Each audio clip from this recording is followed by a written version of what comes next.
12월 11일 동창 예배를 사도신경으로 시작하겠습니다.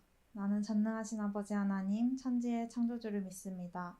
나는 그의 유일하신 아들, 우리 주 예수 그리스도를 믿습니다. 그는 성령으로 잉태되어 동정녀 마리아에게서 나시고 본디오 빌라도에게 고난을 받아 십자가에 못 박혀 죽으시고 장사된 지 4일 만에 죽은 자 가운데서 다시 살아나셨으며 하늘에 오르시어 전능하신 아버지 하나님 우편에 앉아 계시다가 거기로부터 살아있는 자와 죽은 자를 심판하러 오십니다. 나는 성령을 믿으며 거룩한 공교회와 성도의 교제와 죄를 용서받는 것과 몸의 부활과 영생을 믿습니다. 아멘.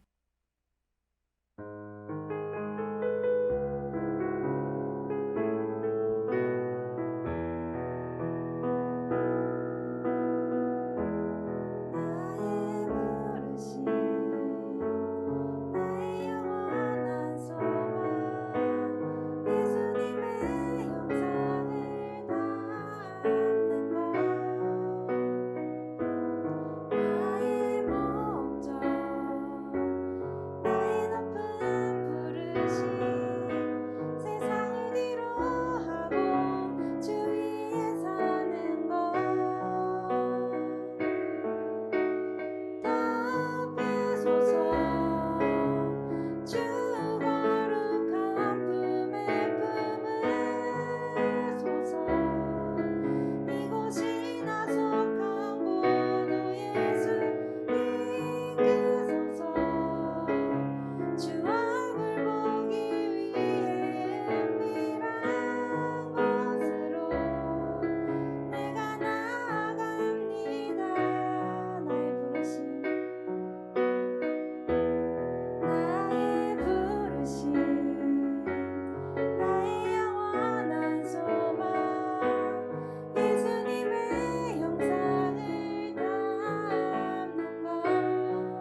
주님, 오늘도 맑은 날씨를 허락하시고 발걸음 예배당으로 인도해 주셔서 감사드립니다.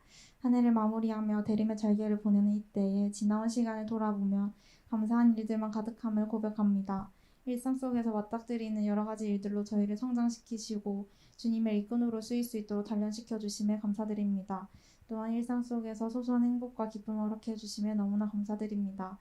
그렇게 항상 함께 해주시는 주님을 힘들 때만 찾는 것이 아니라 매사에 주님을 생각하고 감사하는 동청이 될 수 있도록 도와주시옵소서.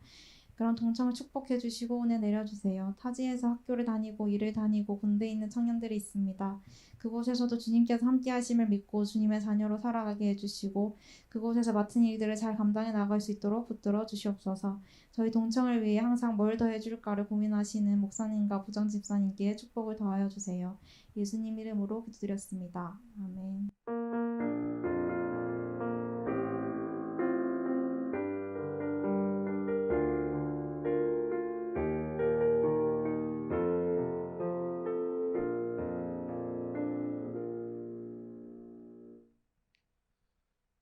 네, 오늘 우리에게 주신 하나님 말씀은 사무엘하 2장 1절에서 7절 말씀입니다. 구약성경 사무엘하 2장 1절에서 7절 말씀입니다. 제가 봉독해 드리겠습니다. 그 후에 다윗이 여호와께 여쭈어 아뢰되 내가 유다 한 성읍으로 올라가리이까 여호와께서 이르시되 올라가라. 다윗이 아뢰되 어디로 가리이까 이르시되 헤브론으로 갈지니라. 다윗이 그의 두 아내 이스라엘 여인 야히노임과 갈멜 사람 나발의 아내였던 아비가일을 데리고 그리로 올라갈 때에 또 자기와 함께한 추종자들과 그들의 가족들을 다윗이 다 데리고 올라가서 헤브론 각 성읍에 살게 하니라. 유다 사람들이 와서 거기서 다윗에게 기름을 부어 유다 족속의 왕으로 삼았더라. 어떤 사람이 다윗에게 말하여 이르되 사울을 장사한 사람은 길르한 야베스 사람들이니이다 하매 다윗이 길르한 야베스 사람들에게 전령들을 보내 그들에게 이르되 너희가 너희 주 사울에게 이처럼 은혜를 베풀어 그를 장사하였으니 여호와께 복을 받을지어다. 너희가 이 일을 하였으니 이제 여호와께서 은혜와 진리로 너희에게 베푸시기를 원하고 나도 이 선한 일을 너희에게 갚으리니 이제 너희는 손을 강하게 하고 담대히 할지어다. 너희 주 사울이 죽었고 또 유다 족속이 내게 기름을 부어 그들의 왕으로 삼았음이니라 하니라. 자, 오늘 말씀의 제목은 우리 다윗의 기다림이라는 제목으로 함께 말씀을 나누어 보도록 하겠습니다. 여러분이 보이는 사진에는 두 가지의 길이 있어요. 두 가지의 길. 위에 보이는 길은 정말 그냥 쭉 뻗어져 있는 아주 그냥 평대로 완전 이 길로 가면 더 이상 막힐 것도 없고 불안할 것도 없고 걱정거리도 없는 그런 아주 진짜 평평한 대로를 이렇게 갈 수 있고 아래 보이는 길은 사실 우리가 쉽게 경험하기도 쉽지 않은 그런 꾸불꾸불한 길이에요. 조금만 벗어나면 나오겠지, 조금만 벗어나면 다른 길이 나오겠지 하지만 그렇게 굽이져서 시간도 한참 걸리고 노력도 열정도 힘도 훨씬 더 많이 소요되는 그런 길이라고 할 수 있습니다. 자, 이렇게 한번 물어볼게요. 두 가지 길 중에서 청년들, 여러분들이 걸어가고 싶은 나의 길은 어떤 모습일까요? 1번 고든길, 2번 굽은 길. 몇 번? 1번, 2번 혹시 있습니까? 아무도 없겠지. 사실 그래요. 우리가 모두가 마찬가지인 것 같아. 2번과 같은 길을 마주하고 싶은 사람은 별로 없는 것 같아요. 1번처럼 그냥 내 인생도 정말 평탄하게 쭉 뻗어서 하나님께서 그냥 내 길을 한번 쫙 보여주셨으면 좋겠고 내가 어디로 가야 할지 고민할 필요도 없고 내가 가는 그 방향에 대해서 흔들릴 필요도 없고 하나님께서 그냥 나를 쭉 인도해 주셨으면 좋겠어. 이게 우리 청년들의 본심인 것 같아요. 청년들뿐만 아니라 우리 모두의 마음일 것 같아요. 자, 그럼 이제 질문을 바꾸어서 여러분들에게 다시 한번 질문해 볼게요. 여러분 스스로의 걸음과 과정과 또 앞으로 내가 가야 될 그 걸음을 한번 생각해 보았을 때 여러분들이 지금 서 있는 그 길은 1번에 가깝나요? 2번에 가깝나요? 2번, 2번. 사실 1번을 맞이할 수 있는 사람이 과연 몇 명이나 될까요? 우리가 그토록 가고 싶고 그토록 원하고 그토록 바라는 길은 1번과 같은 걸음인데 정작 막상 내가 서 있는 그 길, 내가 걸어가고 있는 그 길이 몇 번일까 생각해 보면 아무래도 1번보다는 2번을 걷고 있다 하는 사람들이 훨씬 더 많을 것 같아요. 자, 그렇다면 1번이 올바른 길이고 1번이 틀린 길일까? 물론 그럴 수 있어요. 1번이 쉬운 길이고 2번이 힘든 길일 수는 있어요. 1번이 모두가 원하는 길이고 2번은 아무도 원하지 않는 길일 수 있어요. 하지만 우리는 잘 구분해야 될 게 1번으로 걸어가든 2번으로 걸어가든 그 길이 틀리고 막힌 길은 아무 곳에도 없다라는 사실입니다. 대신에 우리는 중요한 걸 하나 알아야 돼요. 길이 모양이 어떻건, 길이 어떻게 날 힘들게 하건, 내가 어디로 흔들리고 내가 어디로 나아가던 그게 중요한 게 아니라, 이런 길의 모양이 중요한 게 아니라 우리에게 중요한 것은 그 길의 끝에 하나님이 계신지 아니 계신지, 하나님께서 그 길을 함께 하고 계신지 아니면 나 혼자서 그 길을 걷고 있는지, 이거에 대해서 면밀하게 우리가 고민해보고 되새길 필요가 있어요. 1번과 같은 길을 내가 아무리 여러분들에게 주어진다 한들 그 길 끝에서 하나님께서 여러분들과 함께하지 않는다면 아마 그 길은 낭떠러지거나 막다른 길밖에 나오지 않을 거예요. 하지만 이번 길처럼 힘든 길을 내가 걸어간다고 해도 그 길에 하나님께서 함께 하시고 하나님께서 인도하시고 하나님께서 도우심이 그 안에 나타난다면 이번 길의 끝에는 반드시 하나님을 마주할 수 있는 기쁨이 있고 축복이 있을 거예요. 너무나 약간 이성적인 이야기 같아요. 너무나 좀 뜬구름없는 들뜬 그런 이야기 같습니다. 이 말씀을, 이 이야기를 우리의 삶에, 우리의 실제에 가지고 오는 게 그만큼 중요한 거예요. 내가 걸어가는 길 막막합니다 주님, 내가 걸어가는 방향 막막합니다 주님, 생각할 수 있어, 고민할 수 있고 흔들릴 수 있어요. 하지만 이 말씀, 이 메시지를 내 것으로 실제할 수 있느냐 없느냐에 따라서 정말 그 길에 있는 하나님을 경험하느냐 경험하지 못하느냐가 분별되게 될 거예요. 어디로 가고 어떤 모습으로 가는 것은 사실 중요한 것 같지 않아요. 정말 여러분들에게 말해주고 싶은 것은 하나님과 함께하는 길을 걸어갔으면 좋겠습니다. 하나님께서 지치면 좀 밀어주시고, 또 너무 급하게 달린다 싶으면 하나님께서 브레이크 좀 밟아주시고, 또 이렇게 막 떨어지려고 할 때 하나님께서 좀 건져주시고 잡아주실 수 있는, 그래서 하나님께서 함께 하신다는 것을 우리가 되뇌이고 발견하고 깨닫고 걸어갈 수 있는 그런 길을 좀 걸어갔으면 좋겠어요. 그게 오히려 청년다운 길이 아닐까 한번 생각해 봅니다. 다윗은 철저하게 이런 길을 걸었어요. 그리고 다윗은 항상 그 걸음 속에서 이런 과정이 있었어요. 여러분, 이 그림을 보고 딱 떠오르는 속담 한 가지. 그렇죠. 돌다리도 두드려보고 건너라. 어른들이 늘 우리한테 해주시는 말씀이잖아. 정작 근데 뭐 우리는 한 걸음 나아가기보다는 한 두세 걸음 먼저 빨리 지나가기를 원하고, 이게 우리의 모습인데 다윗의 삶 속에서는 철저하게 이 메시지가 남겨져 있어요. 돌다리도 두드려보고 건너라. 그는 절대 빨리 걸어가지 않았고 과속하지 않았고 뛰어넘지도 않았어요. 한 걸음 나아갈 때마다 그걸 이렇게 툭툭툭 건드려보고 확인하는 과정을 꼭 거쳤단 말이에요. 어떻게 그 과정을 거쳤느냐? 오늘 말씀을 한번 봅시다. 왕이 되기 직전의 모습이에요. 보니까 그 후에 다윗이 여호와께 여쭈어 아뢰되, 일단 다윗은 무조건 여호와께 여쭈었어요. 여호와께 여쭈어 아뢰되 이제 물어봅니다. 내가 유다 한 성읍으로 올라가리이까? 내가 이제 앞으로 나아가리이까? 그러니까 예수님께서 또 즉시 대답을 해주세요. 올라가라. 자, 그럼 올라가면 되는데 다윗은 여기서 한 번 또 물어봐. 다윗이 또 아뢰되, 그러면 어디로 가리이까? 올라는 가는데 어디로 가리니까? 그러니까 하나님께서 또 한 번 대답해 주십니다. 헤브론으로 갈지니라. 한 절의 말씀이지만 넘어가 버렸다.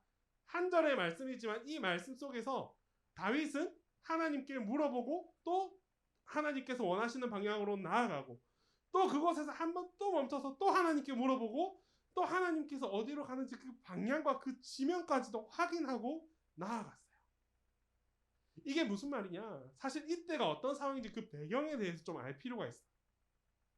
이스라엘이 몰락하게 됩니다. 누구로부터? 블레셋으로부터. 블레셋의 그 강한 공격을 받고 이스라엘이 무너졌어요. 자, 그리고 누가 죽게 되느냐? 당시 이스라엘의 왕이었던 사울과 사울의 아들 요나단. 이 요나단이 누구예요? 다윗의 절친. 다윗과 요나단, 우리 복음송 가수도 있죠. 이렇게 최덕희 집사님하고 많이 닮으신 분. 그래서 그렇게 사울과 요나단이 블레셋의 공격으로 인해서 죽음을 맞이하게 됩니다. 자, 이때 다윗은 어떤 신분이었느냐? 다윗은 사실 이때 이미 왕으로 내정을 받았던 사람이에요. 하나님께서 사울에게 얘기하지. 내가 너를 기름 부음에 있어서 후회한다고. 성경에서 후회한다는 말이 나오는 몇 안 되는 사람 중에 한 명이 사울이었어요. 사울은 나름 열심히 하나님을 섬겼고 그 족속들이 이스라엘 백성들이 왕을 원할 때 사울에게 선택해서 택함 받은 자로서 왕으로 세워졌지만 이후에 그는 불순종하기 시작했고 그 불순종으로 인해서 하나님이 후회한다라는 메시지를 남겼던 그런 왕이에요. 그런 교체기에 있는 지금이란 거예요. 사울 왕은 죽어버렸고 이제 사울을 대신해서 누구? 다윗을 새롭게 일으켜야 되는 그런 상황이었단 말이에요. 자, 그러면 지금 다윗에게는 한번 생각을 바꾸어서 이스라엘은 무너지고 있어요. 사울 왕은 죽었어요. 아들 요나단도 죽었어요. 이스라엘의 왕이 될 수 있는 가장 좋은 기회가 지금 이 시간이에요. 모두가 다 무너졌지만 이스라엘의 왕으로 내정되어 있었던 다윗의 입장에서 보면 이보다 더 좋은 기회가 없다는 말이에요. 지금 다 무너졌어. 그냥 내가 가서 내가 왕해서 새롭게 일으켜 나겠습니다. 하나님의 이름으로, 여호와의 이름으로 다시 한 번 더 일으켜서 나는 누구야? 전에 블레셋 골리앗을 무너뜨린 그런 장수입니다. 내가 일어날 테니까 내가 왕으로 부름 받았으니까 이제부터 새롭게 일어납시다 라고만 하면 그냥 끝. 이스라엘을 통째로 섬길 수 있는 왕이 될 수 있었던 그런 장면이에요. 자, 만약에 이미 기름을 그때 다윗은 이야기합니다. 이미 기름 부음을 받았어요. 하나님의 왕으로부터 내정받았던 다윗이 이때 물어봐요. 여호와께 여쭈어 아뢰되. 그냥 내가 왕이 되겠습니다. 진짜 지금이 때입니다 하고 그냥 왕이 된 게 아니라 누구나 다 다윗이 왕이 될 걸 알았지만 그럼에도 불구하고 다윗은 기다렸어요. 성급해하지 않았고 조급해하지 않았고 앞서가지 않았어요. 여호와께 물어서 어떻게 하면 좋겠습니까? 어디로 가면 되겠습니까? 물었단 말이에요. 이게 만약에 우리의 삶이라면 한번 돌아볼 필요가 있어요. 여러분들은 눈앞에 좋은 기회가 있고 내가 정말로 그 어디에도 있을 수 없는 세상적인 너무 좋은 기회가 내 앞에 펼쳐졌어요. 지금이 아니면 안 될 것 같아. 지금 이 기회를 잡아야 이걸 내 것으로 쟁취할 수 있고 내가 품을 수 있을 것이다. 그런 때가 반드시 나타날 거예요. 하다못해서 아니야 이제 그런 이야기 하지 말고 하다못해서 여러분들에게 성공이 주어진다. 내일. 그런데 이 성공의 기회가 오늘까지다. 오늘 이걸 할지 안 할지 결정을 지어야 합니다. 어떻게 하겠습니까? 아마 대부분 성공을 위해서 다 쫓아갈걸? 경주마가 그렇다는 거예요. 저기 경마공원에 가면 몰라 지금도 하는지 모르겠는데 오징어 게임에도 나오잖아. 경마 경기 하는데 그 말을 자세히 보면 다 이런 눈가리개를 쓰고 있대요. 말이 이런 눈가리개를 쓰는 이유가 뭘까? 옆을 보면 난리가 난대. 이 말의 특성상 말이 눈이 조금 앞으로 튀어나와 있잖아. 그래서 말이 옆을 보기 시작하면 다른 말을 공격하거나 날뛰거나 내가 가야 될 방향을 막 찾아서 다닌다. 그래서 어떻게 하느냐? 진짜 앞만 보고 다니라고, 앞만 보고 달리라고 말의 눈을 가려놓는다고 합니다. 그래서 다른 것을 볼 필요가 없고 볼 수도 없기 때문에 그렇게 앞만 보고 곧장 뛰어나가는 게 말의 습성이래요. 우리하고 별반 다르지 않는 것 같아요. 사실은 우리에게 좋은 기회가 있고 좋은 자리가 있고 좋은 성취가 있고 좋은 미래가 있고 누가 봐도 이건 오케이야, 누가 봐도 이건 좋은 자리야, 누가 봐도 이건 해야 돼 하는 순간이 반드시 우리에게 찾아온단 말이에요. 그때가 정말 중요한 순간이에요. 막연하게 여러분들에게 그 순간은 아닙니다 라고 말할 수는 없어. 진짜 그게 기회일 수 있다니까. 다윗도 마찬가지예요. 지금 왕이 될 수 있는 기회였어요. 이후에 다윗이 왕이 안 되었을까? 아니지. 다윗은 결국 왕이 되었어요. 이 중간에 무슨 작용이 필요하냐? 바로 여기서 한번 스톱하고 멈추고 기다릴 수 있어요. 그냥 멈추고 그냥 스톱하고 그냥 그 자리에서 주저앉아 버려라가 아니라 그 멈춤과 그 기다림의 과정 속에서 누구를 향해? 하나님을 향해서 여쭈어 볼 수 있는 타이밍이 필요하다. 이런 과정 없이 무작정 내 뜻대로 앞만 보고 달려간다면 그 앞만 보는 과정 속에서 하나님의 섭리, 하나님의 인재, 하나님의 도우심 나타날 수 있는 틈이 사라져 버립니다. 정말 중요한 거예요. 내가 내 뜻대로 쫙 펼쳐나간다 해도 그 안에서 여러분들이 하나님이 개입할 그 순간, 하나님이 내 인생에 개입할 수 있는 그 타이밍을 여러분들이 허락하지 않는다면 언젠간 그렇게 나아가는 여러분들 끝에서 결국 하나님은 단번에 심판으로밖에 함께하지 않으실 거예요. 그 길이 정말 올곧은 길이라 하면 하나님께서 그 길대로 쭉 인도해 주실 거고, 반대로 성공이라고 믿었던 그 길이 하나님께서 원하지 않는 길이라 한다면 중간에 좀 브레이크 세워주려고 했는데 그런 브레이크를 내가 원치 않아서 그냥 앞만 보고 달려나간다면 결국에는 하나님은 심판밖에는 해줄 수 있는 게 없다라는 말이에요. 때문에 우리는 정말 그런 순간이 온다면, 여러분들에게 정말 중요한 인생의 포인트 지점이 온다면, 정말 소중한 그 자리가 있다면 한번 기도해보고 멈춰도 보고 기다려도 볼 수 있어야 돼요. 그래서 하나님께 정말 이러이러한데 하나님의 인도하심이 무엇입니까? 어디로 가면 좋겠습니까? 어디로 나아가야 합니까? 라고 물어볼 수 있는 시간이 필요해요. 그렇게 했을 때 하나님께서 그쪽으로 가라라고 하면 정말 그때는 냅다 달려버리는 거고, 하나님께서 그게 아니야 라고 하면 그곳에서 멈춰서서 돌아설 수도 있어야 돼요. 말은 쉽죠. 말은 정말 쉽지 이게. 근데 정말 여러분들의 인생에서 이 가치, 이 선택, 이 분별을 하지 못한다면 정말 중요한 선택이고 정말 중요한 분별이에요. 하지만 이걸 해내기가 쉽지 않다. 때문에 우리는 노력하고 연습해야 한다. 끊임없이 정말 결정적인 순간에 내가 하나님의 뜻을 구해서 그 뜻대로 가겠습니다. 불가능해요, 여러분. 정말 불가능해요. 왜 불가능하냐? 그런 결정적인 순간에 하나님을 물어서 하나님 뜻대로 하겠다? 이미 내 안에 내 뜻으로 가득하게 될 거예요. 그때는. 가장 좋은 순간에 하나님 뜻을 물어서 그 뜻대로 순종하겠습니다. 아니요. 타협하게 될 거예요. 그때는. 때문에 미리 여러분들의 삶의 한순간 한 스텝 한 스텝 나아갈 때마다 그때마다 이런 기다림, 이런 브레이크, 이런 물음의 시간을 반드시 가져야 해요. 그래서 훈련할 수 있어야 되고 하나님과 이렇게 소통할 수 있는 기회를 스스로 만들어 나가야 돼요. 한 번에 멈추기는 힘들지만 이번 10번에 나누어서 끊어서 멈추는 거는 어렵지 않다니까. 한 번에 추진을 받아서 나아가는 건 어렵지만 10번마다 하나님께서 도와주시고 인도해 주시면 그 길이 어렵지 않다니까. 하나님의 뜻을 묻는 그런 훈련을 꼭 가져야 합니다.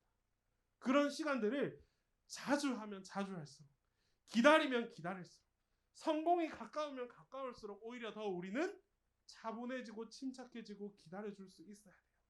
조급해하지 마세요. 진짜 조급해하지 마세요. 너무 조급한 것 같아. 사실 많이 조급한 것 같아. 오늘 이 시대의 청년들이 과연 자기의 걸음에서 브레이크를 밟을 수 있는 사람이 과연 몇이나 될까? 누가 봐도 계속 채찍질하고 그런 경주마처럼 앞으로 계속 달려도 그 끝에 대해서 장담하지 못하고 보장받지 못하는 그런 사회에서 살아가고 있잖아. 어쨌건 돈 많이 벌어야 되고 어쨌건 높은 집이 올라가야 되고 하루라도 빨리 취직하고 취업해서 더 남들보다 더 뛰어난 능력을 가져야 되고 그렇게 계속 달려가다 보니까 결국에는 어떻게? 그 순간에서 나를 돌아봤을 때는 내가 남는 게 없다니까. 내가 내 의로 그렇게 달려나가지 말고 순간순간마다 조금이라도 하나님과 함께 할 수 있는 시간, 하나님께서 내 삶에서 개입할 수 있는 시간, 하나님께서 나의 인생을 움직여 줄 수 있는 그런 타이밍을 스스로 만들어주고 훈련해 나갈 수 있기를 바랍니다. 그렇게 했더니 봅시다. 시편 37편에 다윗의 고백이 여호와 앞에 잠잠하고 참고 기다리라. 여호와 앞에 잠잠하고 참고 기다리라. 그렇게 하면 또 어떻게 되느냐? 자기 길이 형통하며 기다리는 자에게 형통이 열린대요. 기다리면 형통할 수 있대요. 악한 죄를 이루는 자 때문에 불평하지 말지어다. 우리가 수많은 사람 속에서 브레이크 걸면 얼마나 많은 공격이 들어와. 쟤는 뭐하고 있어? 교회 다니는 쟤는 왜 저래? 지금 저럴 때가 아닌데 지금 왜 저렇게 멈춰서 있지? 얼마나 많은 유혹과 불평의 소리가 우리에게 쏟아지겠냐 말이지. 그런데 귀를 닫고 오히려 그럴 때일수록 잠잠하고 기다리고 누구의 음성을 듣기 위해? 예수 그리스도의 음성을 듣기 위해, 하나님의 음성을 듣기 위해 오히려 더 잠잠해질 필요가 있다. 중요한 말이에요, 여러분. 그래서 이제 기다림에 대해서 여러분들이 한번 이제 재정립해 보세요. 나에게 기다림은 어떤 의미인가? 나에게 기다림은 결코 뒤처지는 시간이 아니에요. 남들보다 뒤처지는 그런 시간이 아니에요. 오히려 이 기다림 속에서 우리는 하나님의 뜻을 구할 수 있는 시간이 될 수도 있고, 이 기다림의 시간 속에서 하나님께서 나를 탁탁탁탁 만져주시고 건드려 주실 수 있는 시간이 될 수도 있고, 그 기다림을 통해서 우리는 하나님께 한 번 더 도약해 나아갈 수 있는 귀한 시간이 될 수 있어요. 결국 다윗은 왕이 되었다니까. 이런 과정이 없었더라면 다윗도 어떻게 됐을까? 나중에 폭주했을 거예요. 분명히 사울처럼. 사울은 폭주했잖아. 결국에는 그 기다리지 못하고 내 뜻대로 다 해버린 나머지 하나님으로부터 원망받는 왕이 되어버렸다. 여러분도 폭주해서 이렇게 되고 싶습니까? 아니잖아요.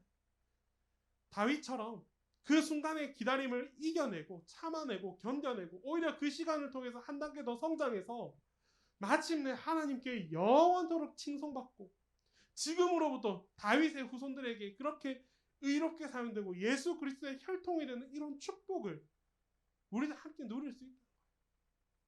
다윗만이 그런 게 아니에요. 여러분들의 삶이 그런 기다림의 축복을 얻을 수 있어야 한다는 말입니다. 잘 아는 복음송 가사일 거예요. 주님 말씀하시면 나는 나아가리다. 주님 뜻이 아니면 내가 멈춰서리다. 나의 가고 서는 것 주님 뜻에 있으니 오 주님 나를 이끄소서. 의 고백이 여러분들의 고백이 될 수 있기를 바랍니다. 정말이에요. 세상의 뜻이 나를 가라고 하면 나는 달려가리라. 세상이 나를 멈추라고 하면 내가 멈춰서리라. 아니에요. 오직 하나님. 내가 걸어가고 내가 멈춰서는 것은 누구의 뜻에 의해서? 오직 하나님의 뜻에 의해서. 눈치 볼 필요 없어요, 여러분. 차라리 이렇게 눈가리개가 씌워져 있다면 오히려 그 눈가리개 속에서 하나님만을 바라보세요. 하나님만을 바라보고 하나님만 의지하고 하나님께 간구하고 아무리 내 옆에 있는 친구들이 더 잘 되는 것 같고 더 뛰어난 것 같고 더 나보다 앞서가는 것 같고 지금 여러분들이 아마 딱 지금 어떻게 보면 정말 그 시기에 있는 여러분들이에요. 정말 한 명도 그렇지 않은 사람이 없네요. 여기 보니까 진짜 딱 이 시간이에요. 이 시간이 그런 고민이 정말 많을 것 같고 또 그런 데에서 오는 슬픔과 고민과 고통과 질투와 여러 가지 복잡한 감정들로 여러분들이 살아갈 것 같은데 오히려 담대해지고 아까 말한 것처럼 잠잠해지고 기다려질 수 있는 시간이었으면 좋겠어요. 그래서 이 시간을 통해서 하나님께서 나를 통해서 어떻게 말씀하시는지 좀 들어보고 하나님께서 나를 어떻게 인도해 주실지 좀 생각해보고 또 진짜 그분의 역사심이 무엇인지에 대해서 내가 한번 경험도 해보고 그래서 정말 하나님께서 이렇게 여러분들을 비추시는 놀라운 축복이 함께하길 바랍니다. 하나님께서 여러분들을 인도해 주실 거예요. 하나님께서 반드시 대림의 절기에 하나님께서 이 땅에 와주셨듯이 여러분들 각자의 그 대림의 절기 가운데 그 기다림의 긴 시간 속에서 반드시 성탄의 기쁨이 찾아오게 될 거예요. 예수 그리스도를 다시 만날 수 있는 그 시간, 예수 그리스도를 내가 확신할 수 있는 그 시간, 그들에 가서 내가 이토록 기다리고 이토록 간절히 있었더니 정말 내가 예수님과 함께 만나서 살아갈 수 있구나. 나의 삶 가운데 예수님께서 나와 함께 해주시는구나. 나를 만나 주시는구나. 이런 감격이, 이런 축복으로 인한 삶이 여러분들이 누리고 얻을 수 있는 그런 삶을 살아갈 수 있었으면 좋겠습니다. 사랑의 하나님 아버지, 이 시간 주님을 향해 기도하고 예배하는 우리 청년들이 주님 앞에 나왔습니다. 하나님, 이 청년들의 삶을 주님께서 지켜 보호하여 주시옵소서. 이들이 내딛는 걸음걸음마다 하나님 많은 고민의 한 걸음과 많은 생각의 한 걸음을 하나님 아버지 앞에 내딛습니다. 하나님, 그럴 때마다 하나님께서 잘하였다고 인도해 주시고 칭찬해 주시고 축복해 주시옵소서. 흔들리고 어려울 때마다 하나님을 더욱더 간구하고 붙잡게 하여 주시옵시고 하나님께서 날마다 함께 동행하여 주셔서 정말 담대함으로 하나님께서 인도하시고 예비하신 그 길을 묵묵히 걸어나갈 수 있는 그런 믿음의 청년들이 다 되게 하여 주시옵소서.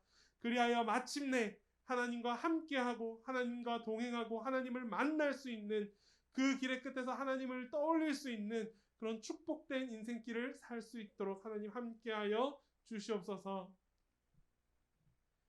이제는 우리 주 예수 그리스도의 은혜와 하나님 아버지의 사랑과 성령님의 교통하심이 주님을 의지하고 주님의 길을 묵묵히 따라 걷는 이 시간 예배하는 우리 모든 청년들 머리 위에 지금으로부터 영원토록 함께 계시기를 간절히 축원하옵나이다.